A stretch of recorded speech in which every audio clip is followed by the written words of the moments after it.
So we're here today at our Ian Computers monthly webinar series talking about DFARS, CMMC, and ITAR compliance with our CEO, Ian MacRae. Hello, Blake. Thank you for the introduction and IT compliance. Yippee! So we are talking about these compliance things for our defense industrial base contractors, Homeland Security, and just general government contractors. So any folks that would fall under the NIST 800-171 requirements, this presentation is for you. So my name is Ian MacRae, as Blake mentioned. Here's my contact information. I founded Ian Computers in 1997, and we work in Maryland, Washington, D.C., and Virginia, helping organizations with their IT needs. And we serve as an outsourced IT department for about 40 area nonprofits and businesses.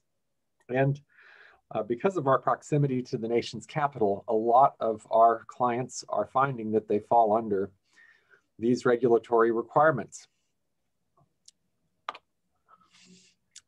So for our presentation today, Blake, we're going to be going over these general things. Who's affected, what are some of the misconceptions and the broad implications, the impacts, when are they coming down the pike, some of the different regulatory requirements, and then what are some of the resources we have at our disposal to meet compliance. Sounds great. So I think the first question there is a big one, is who is affected? It seems like everyone seems to be talking about defense contractors. So we're thinking your Grummans and your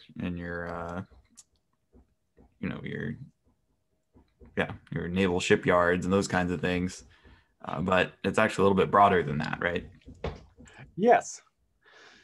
So broadly speaking, we see the organizations that are most impacted would be folks doing business with the Department of Defense, intelligence agencies. There's a lot of over 25 intelligence agencies out there. Homeland Security. If you're doing business with any of those departments, you definitely want to be thinking about this. But certainly other branches of the federal government also fall under some of these requirements. Maybe just not the CMMC requirement that is the Department of Defense requirement. We also find that there's a lot of folks that are second, maybe even third tier. Here at Ian Computers, we're sometimes the fourth tier contractor, handling some of these, handling things like controlled unclassified information. So it does flow down from the primary contractors to those subcontractors. Mm-hmm. Also, especially with COVID, more and more people are looking to the federal government. Maybe they want to bid on a government job to diversify. So this is going to be a barrier to entry and also a differentiator for folks that are looking for government work. Because now the government's going to see the score that people have with their compliance efforts, and that might be another weight in the bidding process that they might win a bid because they're a little more compliant. Sure. I think one of the more confusing things is, maybe I'm doing business with the federal government, but do I have something that is regulated in my possession? That's something that often people have some questions about because sometimes the primary contractors aren't that clear. They're just sharing drawings. You're doing business with BAE, or Northrop Grumman, like you mentioned, but you just have your point of contract with within that big defense contractor, and they're sharing some things with you. So we see some confusion there. Not everything is marked. And, so you want to really talk to the program managers that you're working with and find out if you do have controlled and unclassified information. And if you fall under any sort of export controlled defense products, that's another really big category of concern. So what are some of the organizations that we've seen that have fallen under these situations? So Blake, can you imagine that we've seen this variety of organizations that have fallen under these requirements? It's a lot broader than you would first think. I mean, I would think, manufacturing facilities, machine shops that are making parts for defense contractors and things. But yeah, fuel supply and working on interstate highways. I mean, is that they're really handling CUI? Yes. The fuel supply one really surprised me because basically the suppliers there, they're dropping off fuel, let's say, to naval shipyard, and it's the timing of that delivery. It's the the specific locations involved.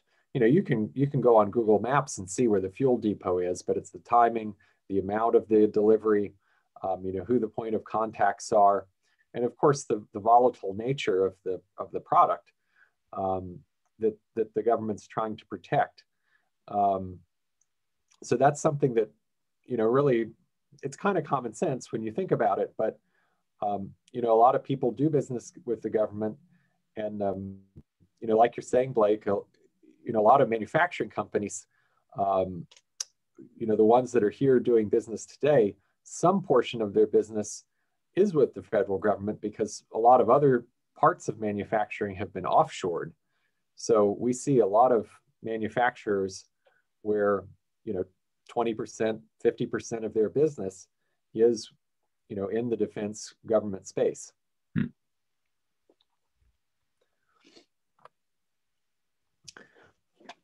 So diving into the FCI and the CUI terms a little more, folks with CUI, that's the controlled unclassified information. That's the purple circle here. That's really going to be the category where, moving forward, starting in really October of this year, they rolled out a pilot program. They're going to start, rating that information, level 1 through 5. In the past, they just had, a basic, a medium, and a high level for all controlled unclassified information. But they're moving into this cyber maturity framework model where it's going to be level 1 through 5. So, that's the area where, folks that are doing business with the government are going to have the most controls. But even if you just are bidding on something without a lot of, sensitive information, there might be some things that are marked as not for public release that would fall under that federal contracting information. It might be work plans, specific price breakdowns, other things like that the federal government doesn't want to be let out into public release, because again, it might provide some information like that fuel delivery example of that could be sensitive and could be misused. So, both of these are areas where people should be looking to harden their systems and their controls.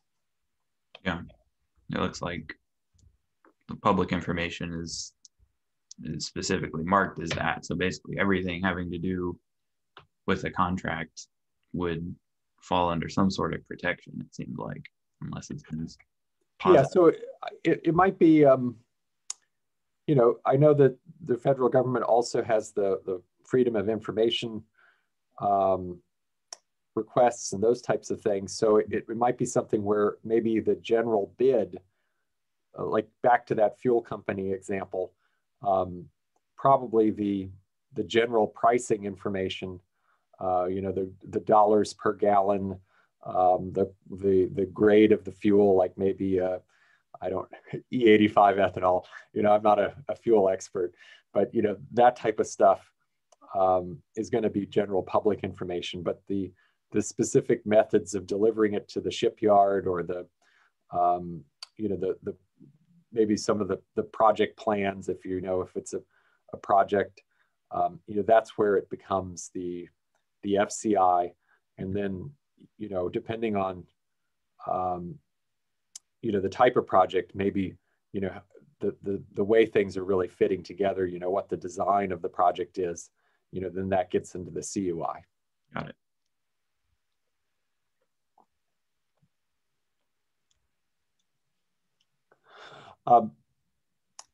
So we do work with some other industries that find them handling CUI other than just our defense contractors. So we've run into critical infrastructure companies, organizations maybe in the chemical space, energy space, like we've been discussing. We've run into some financial organizations, probably more big picture, publicly traded organizations where they might be dealing with approvals around mergers and acquisitions of publicly traded companies. Also some law, especially around immigration, intelligence, international agreements, law enforcement, legal. So all of this is out there on the National Archives website. You can go in and see if your industry is dealing with CUI. A lot of your general lawyer probably is not, but in more specific situations, they might be. Sure. Federal grand jury information, that kind of stuff. Yeah.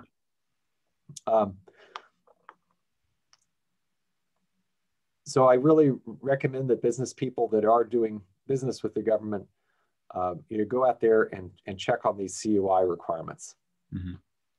Yeah, it looks like, dozens of categories that most of us probably wouldn't even think about fall into CUI at some point. So I think the thing that's really happening is a professionalization of the IT industry. We can look to other industries. I'm just making some examples here to houses and transportation. If I think in the IT industry, the way we've regulated it to this point is mostly at the level when the catastrophe happens. And the general guidance is, have a roof over your head, make sure it doesn't burn down, and heaven forbid if you're to catch on fire, have a fire truck at the ready to roll out as a backup plan to restore your house. But does it ever feel to you, Blake, that in practice it might look a little more like the pictures on the slide? Oh yeah, I've only seen those before. So a lot of us, are used to sort of the house the way we've been living in it. It's comfortable to us. It's familiar to us, but we don't have any sort of standards. There's no building inspector or building code making sure that things have been installed. A lot of it's just sort of handed down. This is where we save our files, or this is how we log into our systems. This computer doesn't have a password on it. It's always been that way because, it's for guests or whatever. So, there's no real building code, and there's certainly nobody coming around to inspect to make sure, hey, when's the last time this fire truck actually rolled down the road? And, does this disaster recovery plan work? And, do the headlights actually turn on in this thing? So I just, both from a standpoint of what it's going to take to implement the controls, as well as to inspect the controls. This is a big lift for your IT teams. It does require more labor to do this. And, it's also going to require the outside services of auditors now. So we're really professionalizing this. And Blake, I know you've worked with some pretty big IT departments. Do you find that IT people, are pretty busy these days? Oh yeah. Yeah, it's a constant case of, well, we'll do that when we have time. It's kind of like, you gotta set your priorities some way, and jumping around from emergency to emergency isn't always the greatest way to do that. Yeah.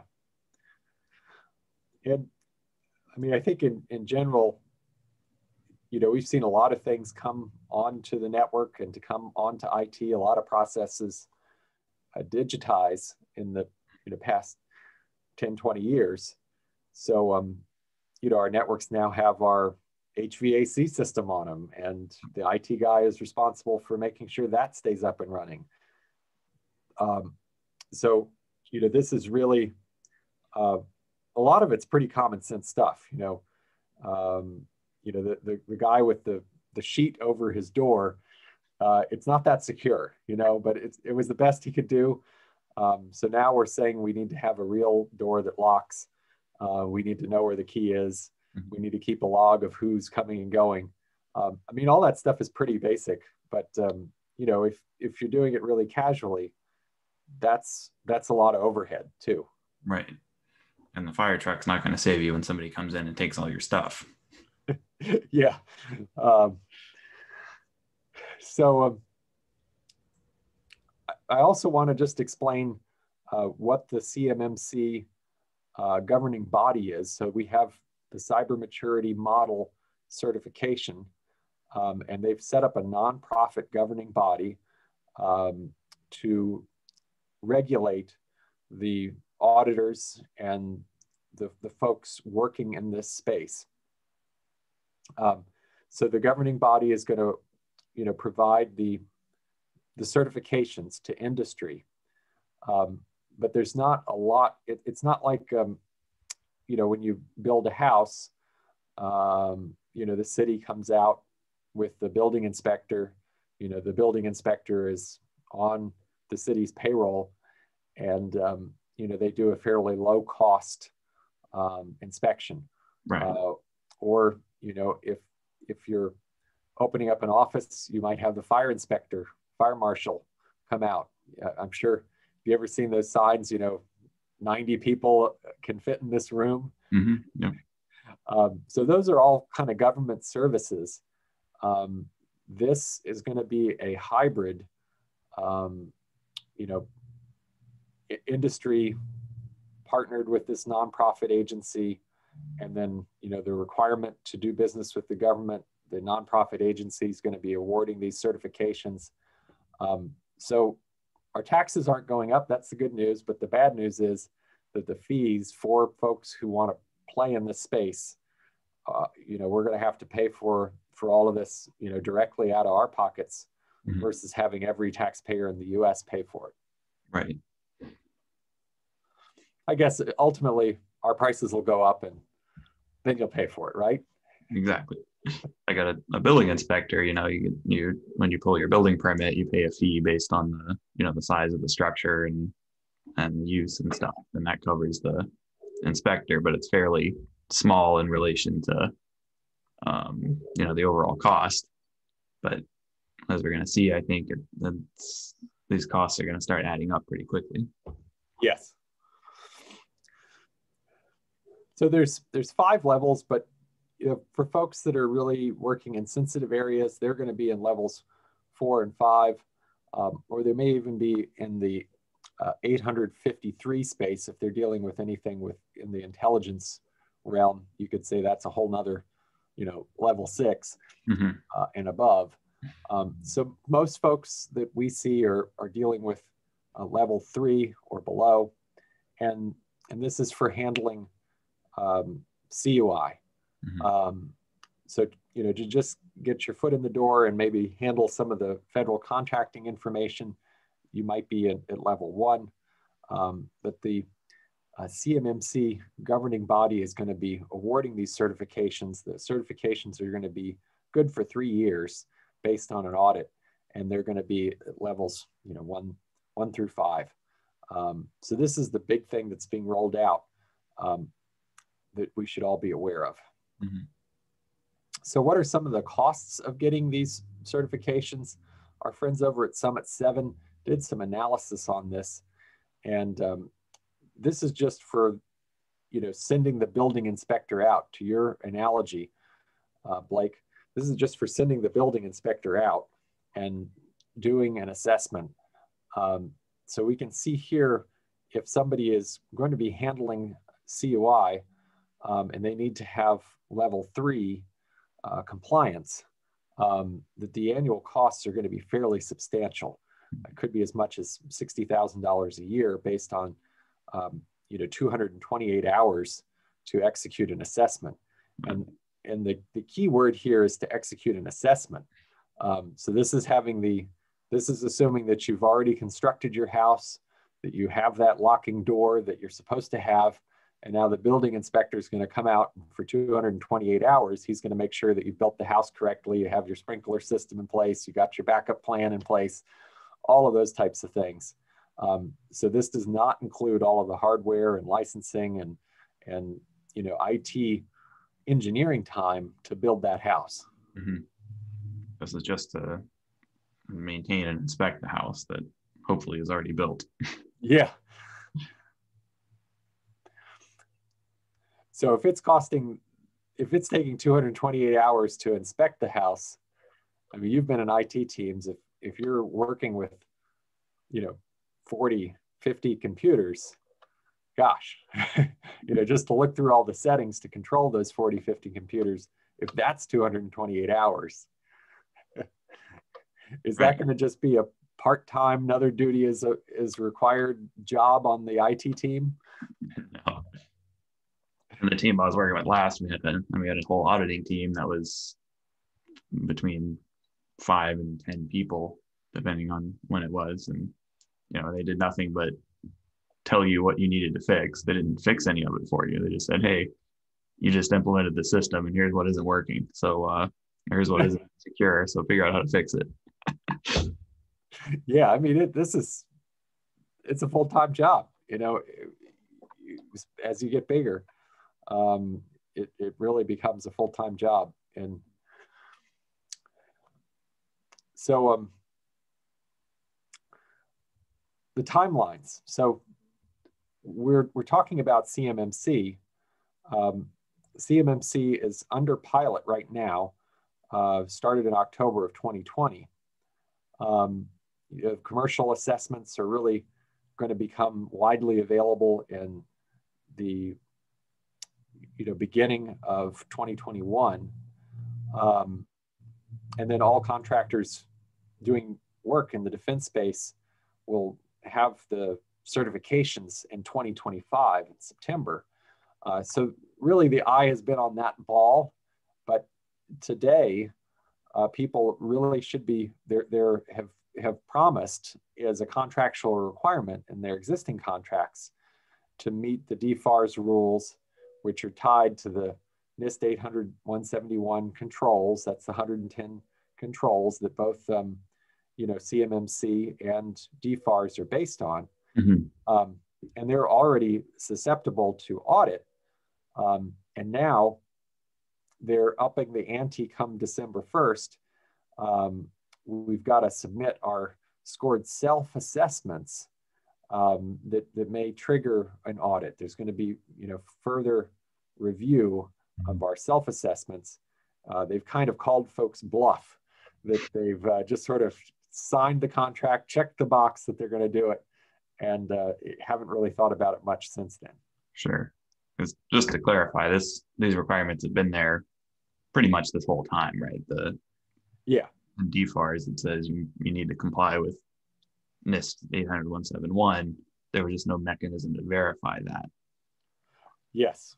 Yeah, we were helping clients, meet the 800-171 requirements in 2017. They were out for quite some time.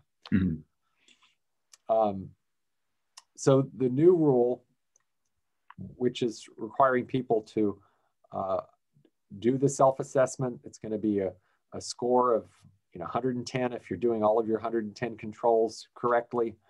We're going to have to upload our self-assessment into the supplier performance risk system. This is something, along with your security plan and plan of action and milestones, that the SPRS system is going to be expecting for contractors to upload. And then the DCMA is going to be looking at folks who have done this before they do any sort of awards or change orders or those types of things on existing contracts. So they're going to be looking, starting December 1st, that people have done their self-assessment, they've uploaded it along with their POAM and SSP, and that that's going to be considered as they look to renew contracts, award new contracts, handle change orders.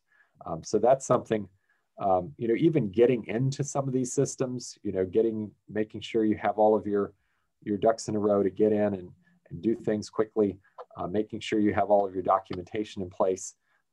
It's really, can be stressful. We've all been there trying to, reset a password to some portal, the day before the deadline, deadline's midnight and you're trying to get in. I don't know. Are you a procrastinator sometimes, Blake? I know I can be.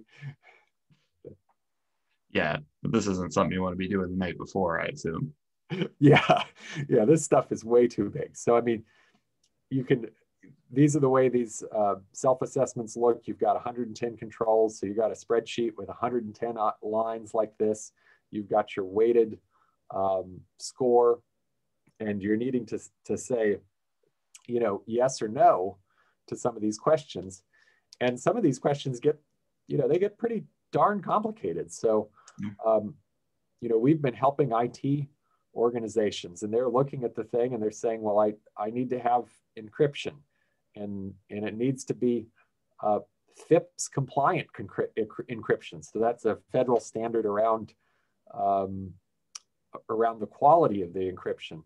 And they don't know if their equipment is FIPS compliant.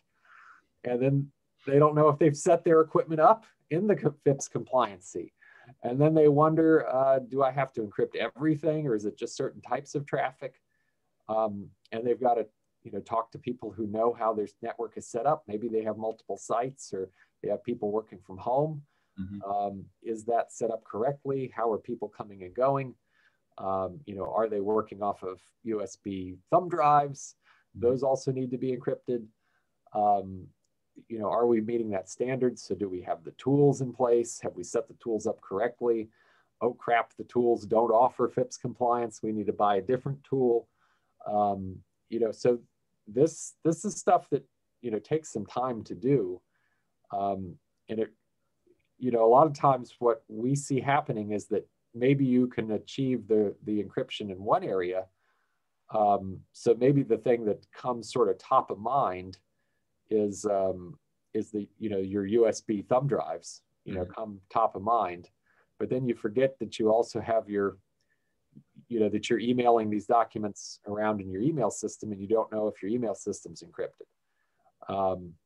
So that's a big problem we see, is that these things apply to multiple systems. It's not just the first one you think of. Right. And having read through these requirements, they can be pretty vague. Like you're mentioning, it's like, what is encrypted? What needs to be encrypted? So part of it's figuring out how it applies to your systems, what you need to do to be compliant. Yeah. It's a lot more specific than the older controls that just said, don't have your house burned down. But it's vague enough that you've really got to put some thought into it. So that's something that we really, are helping clients with. Yeah, like you said, keep a lock on the front door, but it doesn't say, well, you need a Medico high security pick-proof cylinder, or you can just have a master lock. Like it, you have to figure out which of those solutions is going to make you compliant ultimately. Right. And I think that, probably the biggest confusion we see is things like, the change control policy, how are you managing change on the network? Or people just think, well, I have Active Directory, which is how I log on to my computers in the morning. And I've implemented a complex password on my Active Directory system. So I must be done with passwords on my network. And then they forget, well, I also have my HVAC system and my security camera system and all of these other things that don't integrate in with Active Directory on my network. So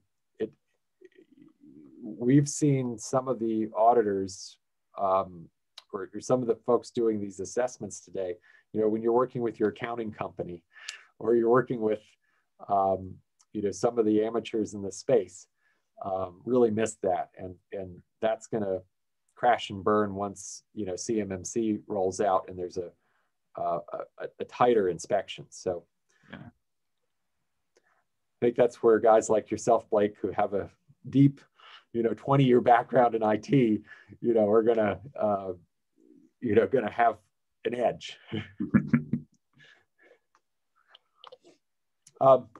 So as much fun as the controls are, like you were saying, like the lock on the front door, as much fun as it is to know that you have the lock on the front door and you have a good key to that, a good password to that, that is a big part, and that's the changing part. But the ITAR requirements, the requirements of having US citizens work with this data really is a multiplier here. So you can see under the Microsoft platform, you can get the commercially available Office 365. You can get their premium plan. It has great security controls, and you can meet all of the CMMC requirements. And you think, yep, we are done. We are good to go. But then if you're working in one of these spaces where you need the export controls, you need to have the US citizens only touch the data, look here what happens. You now have to go into this GCC high cloud. You've got to work with a vendor that's being careful to have only US citizens work with their customers. We are like that here at Ian Computers. I wish our prices could go up as much as Microsoft's, but it jumps from 8,400 a year for 35 users to 24,000. Yeah. Getting into that GCC high cloud. So, this is something where, Blake, we would be working with a client to really think about how to set up their infrastructure so that only US citizens touch it and these costs don't skyrocket. Mm-hmm. Yeah, because you were mentioning, there's lots of cloud services now, but that are inexpensive and that are, can be economical for certain industries, but when you get into these ITAR requirements, they're just out the door. You can't even think about touching them. That's right. And there could be some services where, keeping a server in-house, operating your own infrastructure securely is, really pays to do that. Mm-hmm. So that that only US citizens are on it. Mm-hmm. So let's look a little bit more into the 5 levels of requirements and sort of how big and how hairy these are, so we can prepare for auditing. So level 1, it's really to safeguard that federal contract information. Level 2, we're looking to transition to protecting CUI. I don't know how many people are going to fall into that level. I'm really confused about that one. But, it seems like you're either going to have it or you're not. But I'm guessing for, less sensitive projects. And then here at level 3, you're really going to be protecting CUI. That's where most of our clients have been signaled that they should be in the level 3 space. So now you see the quantity of controls, really picking up, getting things documented, those types of things. So we also at Ian Computers, since we are working with clients that have that level 3 requirement, we are also targeting ourselves at level 3, because as a, thinking about that flow down requirement, if we have access to their systems and their systems have CUI, just like they have access to the drawings and plans of their, as a subcontractor to their prime, we now have to meet that CUI requirement as well. Right. Yeah. So everything it touches has to meet that requirement. It's like a virus, basically. Well, yeah, and with level 5, that's you mentioned viruses. That's really where you get into,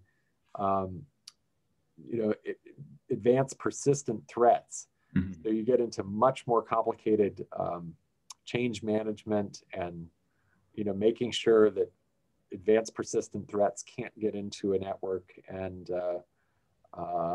it gets the intensity around the software controls and making sure that you are working off of the last known good version really goes up with level 5. So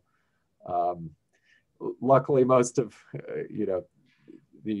it's one thing to make sure you have a lock in the door, but when it gets into some of those software controls, the complexity's really big.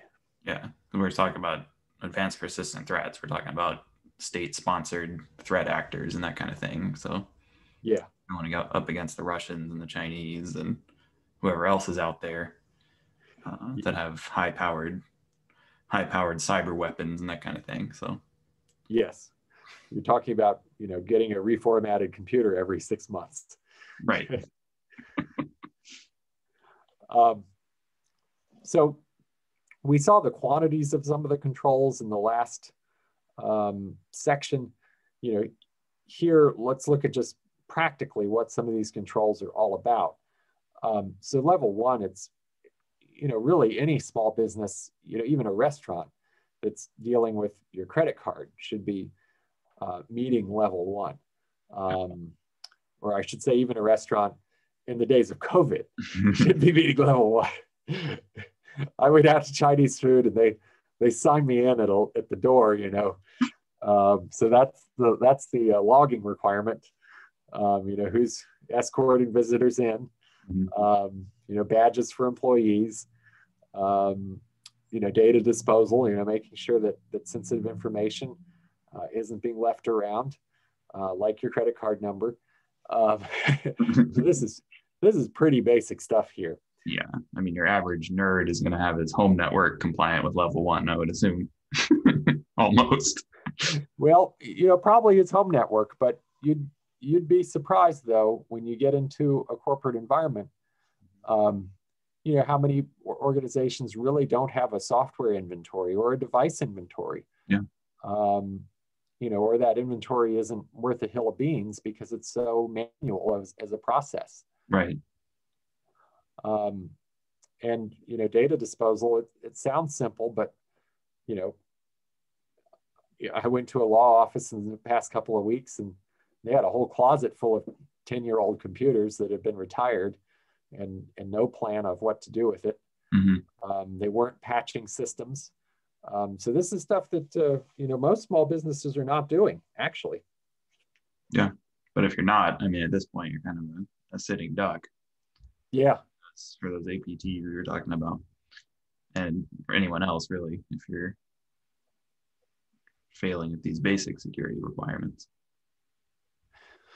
So as you leave from level 1 to level 2, what you really see is that the supporting documentation goes up. So, your baseline procedures in place, having policies and procedures in your, employee handbooks, clearly defining what you're supposed to be doing with sensitive information. Mm-hmm. And now you start seeing some of the encryption requirements. and really some pretty basic, but really critical, and a lot of people don't have them in place, but things like multi-factor authentication. Why is that important, Blake? Why is multi-factor authentication important? If someone has your password, it keeps them from just walking right into your system. It's like you need a second key to get in, whether it's a code or a hardware dongle, and it keeps a leaked password from being the key to the kingdom. Right. And how does that interface with phishing these days? I mean, it's the only way to 100% protect from phishing, I would say. I mean, especially if you're getting into spear phishing, where someone knows what they should be sending you and can craft a really convincing email. I mean, I've seen really smart people get fooled by well-targeted phishing. No offense, but yeah. It's hard. Everyone's busy and you're clicking on stuff and it says, oh, you need to enter your password. And yeah, I mean, it can be that quickly that someone gets a hold of no matter how well designed your password policy, they get a hold of your extremely secure password and then they're in. Yeah. Yeah. I mean, I've fallen for that as well. I mean, we were in the midst of changing systems, and I got an email that was the new system that we were rolling out. It said, click here to, enroll in the new system. And, it looked like an Office 365 email, and I knew we were rolling out SharePoint and some of the things there. And I thought, that seemed fairly legitimate. So I went ahead and clicked on it. Luckily, I was on the road and I was doing it from my phone, and we had the multi-factor set up. But, I was right there ready to give away my password. So, the multi-factor is when we get tricked like that. It's not just that one thing, like you're saying, Blake. Yeah. So, one of the things that you see here is I talk a lot with some folks that maybe have more of a regulatory background on this versus the technical. And they really say, well, you just need to get your documentation in place, but the IT stuff, it's really easy. Well, I mean, some of these IT things, not so easy. System event logging and retention, like, I mean, you've worked on a help desk environment. You know how busy things get in IT. Are most small IT shops, are they looking at event logs? No. even a lot. I mean, we had a nice logging system that cost a lot of money, and even then, it was like there's just so much stuff, and it took a full-time team to maintain that and get the data out of it that was useful for troubleshooting and for security. Yeah. So I mean, just that alone, you said in the IT organization you were at last, enterprise IT, you had a full-time team doing logging. That's all they're doing, logging. Essentially, yeah. So that's what we're really all about at Ian Computers, is bringing those types of specialized roles to the table, so you don't have to build them out for your organization. So now we get to the practices for level 3. You have that continuous monitoring of the network. You've got offsite backups. You've got DNS filtering. Boy, I can tell you, we rolled out DNS filtering, I think in 2014. Ransomware went away. So powerful. That's the domain name lookup, domain name service. When you type in Google, it translates that to an IP address. That was just such a big deal for us. I think one of the big things on here is no POAM items. So up till level 3, you can have this list of things that you need to fix, and you're going to fix it, and here's how you're going to fix it. But once you hit level 3, you need to have all that stuff done. Right.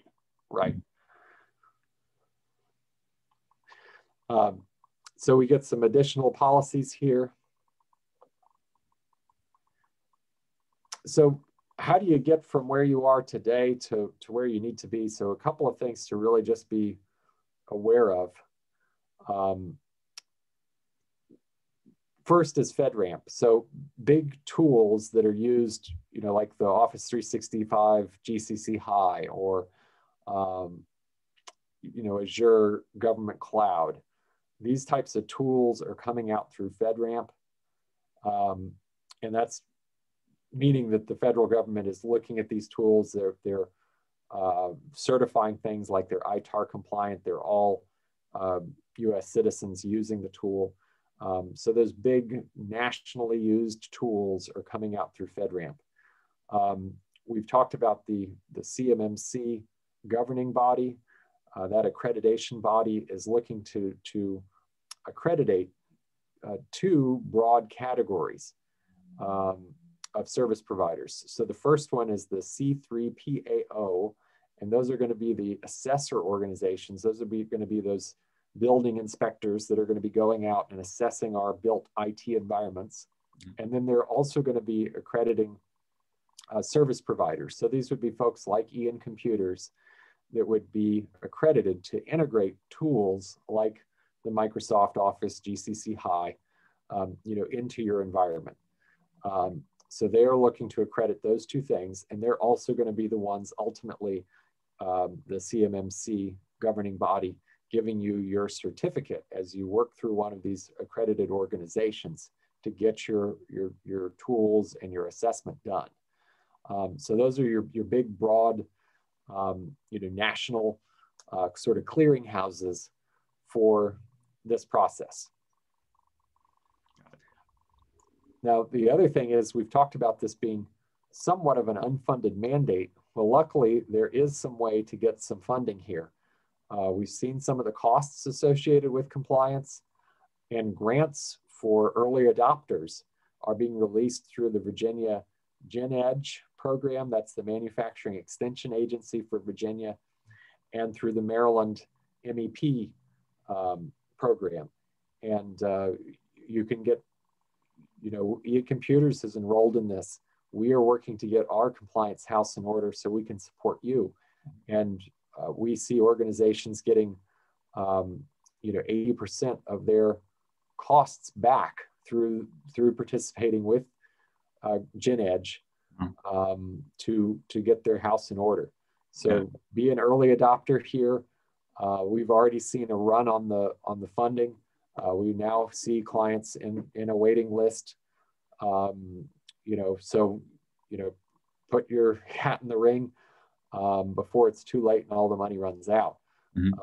So this is something that can really be first movers advantage here. Yeah, I think that'd be really helpful, especially with the the costs that you're looking at just for the inspection, just for the certification. Having that funding available is going to be really helpful for small businesses, especially. Yes. So if you want to learn more about any of the things we've talked about today, or if you just have general networking and computer challenges, or you want to talk about IT department formation, please contact me at iancomputers.com. There's my direct dial extension. I work closely with Blake to put all of this great information together. We've got a great team of 25 people. And we partner with small IT teams, organizations that maybe have anywhere from 20 to, let's say, 150 employees, typically, that have either no IT staff or a small IT team, and really round out their IT department. So that's what got us into becoming expert about all of this interesting compliance stuff. We're also going to have some articles about CMMC on the website. I'll be linking to those in the video description. An overview of CMMC, much of what we discussed here today, and then also in depth into all of the requirements of NIST 800-171. You can take a look at those if you'd like to. Well, thanks again for talking today. We'll look forward to doing this again next month. Oh, you're welcome. Thank you.